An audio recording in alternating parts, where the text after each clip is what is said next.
பரபரப்பான big pass வீட்டில் 7வது வாரங்க. அதுவும் இந்த முறை வந்து அந்த அதிகமா வாக்குகள் வாங்குற அனைத்து போட்டியாளர்களும் நாமினேஷன்ல வந்ததுனால நமக்கு ஒரு ஜாலியா இருந்தது.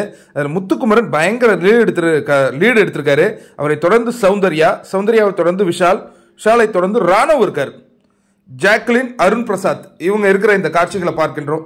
இவங்க வந்து ஒரு சேஃப் ஜோன்ல கண்டிப்பா இருப்பாங்க அப்படிங்கிறதுல எந்த வித மாற்று கருத்து இல்லை. அதற்கு அடுத்ததான அந்த பட்டியல் வந்து ரொம்ப இன்ட்ரெஸ்டிங்கா இருக்கு. இப்போ வந்து சிவகுமார் வந்து சேவ் பண்ணி விட்டாங்க. அது வந்து அவருக்கு பயங்கர அட்வான்டேஜ் ஆகி போச்சுங்க. சரி, குறை சொல்லுவதே ஒரு வேலையா வச்சிருந்தாரு. அவருக்கு வந்து ஒரு படிப்பனையா இருக்கட்டுமா என்னன்னு தெரியல. அதாவது இந்த பிக் பாஸ்க்கு ஏன் வந்தாங்க அப்படின்னு நம்ம ரொம்ப யோசிக்கிற ஆள் யாருன்னு பாத்தீங்கன்னா ரஞ்சித். அவர் எதுக்காக வந்தாருங்க?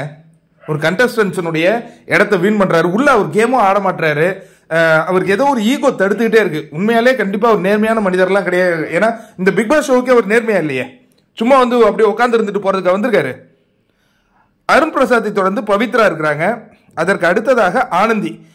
நேற்று வரை கடைசி இடத்துல தொங்கிட்டு இருந்தாங்க, இப்போ கொஞ்சம் முன்னேறி வந்திருக்காங்க. ஆனந்தியை தொடர்ந்து ரயான் இருக்காங்க. ரயானை வர்ஷினி கூட முன்னேறி போயிட்டாங்க. கடைசி இடங்கள்ல தத்தளித்து கொண்டிருப்பது தர்ஷிகா. சிவகுமார் சேவிடு கொடுங்க. தர்ஷிகா, சாச்சனா. இன்ட்ரெஸ்டிங்கான ஒரு மூவா இல்ல? ஏன் சாச்சனா கீழே வந்திருக்காங்க அப்படின்னா, ஒன்னு அவங்க ரொம்ப இரிட்டேட் பண்ற மாதிரி பண்றாங்க, இன்னொன்னு அங்க அடம் பிடிக்கிறாங்க பயங்கரமா. அது வந்து மக்களுக்கு வந்து கன்வே ஆக மாட்டேங்குது. இன்னொன்று எனக்கு தெரிஞ்சு சில விஷயங்கள் ஒரு வார்த்தையிலேயே முடிவு வரும். சுனிதா டக்குன்னு ஏன் முடிச்சு விட்டாங்கன்னா, அவங்க வந்து அந்த விஜய் சேதுபதிக்கு கவிதை சொன்னாங்கல்ல, குக்கூத்து கோமால் இல்லாத எடுபட்டுச்சு. இதுல வந்து ஒரு ஹோஸ்ட் இவங்க மட்டும் வாரம் கவிதை சொல்லியிருந்தா ஹோஸ்ட் இவருக்கு ரொம்ப, நாமளே ஒரு வீடியோ போட்டோம், சுனிதாவுக்கு சொம்படிக்கும் விஜய் சேதுபதி. இந்த மாதிரி அவங்க மக்களுக்கு பிடிக்கல, அவங்கள உடனே வெளில அனுப்புனாங்க. அதே மாதிரி போன வார எபிசோட்ல டேடி 5 ஸ்டார் சாக்லேட் வந்தாங்களா, அங்கேயே முடிவுக்கு வந்ததுங்க சாச்சனாவுடைய. ஏன்னா இந்த ஃபேவரட்டிசம் ஹோஸ்ட் யாருக்காவது காட்டினா மக்களுக்கு பிடிக்கவே பிடிக்காது.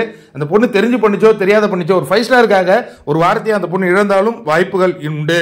அப்புறம் அந்த கத்திரிக்காவுக்கு ஒரு பெரிய பிரச்சனை, அதையும் அழகாக போட்டு விட்டாங்க. தீபாவளியில் மட்டும் நல்லா கத்திரிக்காய் சாப்பிட்டியம்மா, இப்போ எப்படிமா அலர்ஜி திடீர்னு ஆச்சுன்ட்டு. இதெல்லாம் வந்து பயங்கர பேக் ஃபயர் ஆயிருக்கு சாஷனாவுக்கு. இன்னொன்று அந்த ராணி கேரக்டர்லயே பார்த்ததுனாலே சில பேர் கடுப்பாயிடுச்சு. சாட்சனா கடைசி இடத்துல இருக்காங்க. தர்ஷிகா என்னங்க ஒரு பவர்ஃபுல் பிளேயர்னு நம்ம எல்லாம் நினைச்சுக்கிட்டு இருந்தோம். அப்படியே ஆளு அந்த கேம்ல இருந்து வெளில வந்துட்டாங்களே, என்னாச்சு அவங்களுக்கு? அப்படின்னாங்க லவ், ஆல்ரெடி லவ்லாம் பண்ணியிருக்கேன், தாய்லாந்து போனோம், இதெல்லாம் நாங்கள் டிராவல் பண்ணோம்னாங்க. அது என்ன புட்டுக்குச்சு அந்த லவ், வெளியில பண்ண லவ். ஆள் அப்படியே டோட்டலாக அவுட்ஃபிட்டு கஷ்டமா இருக்கு. டபுள் எவிக்ஷன்னா இப்போ தர்ஷிகாவும் சாட்சனாவும் இருக்கு. எனவே இது வந்து அன்அஃபிஷியல் தான். அஃபிஷியல் ஏதாவது மாறுமா அப்படிங்கிறதெல்லாம் பொறுத்து இருந்து பார்ப்போம். பட் வர்ஷினியும் டேஞ்சர் ஜோன் தான். வர்ஷினி ஆனந்த் இல்லாமல் டேஞ்சர் ஜோன் தான். என்ன நடக்குதுன்னு பொறுத்து இருந்து பார்ப்போம். உங்களுக்கு யார் 2 பேர் வெளில போனா நல்லா இருக்கும் அப்படின்னு நீங்க நினைக்கிறீங்க?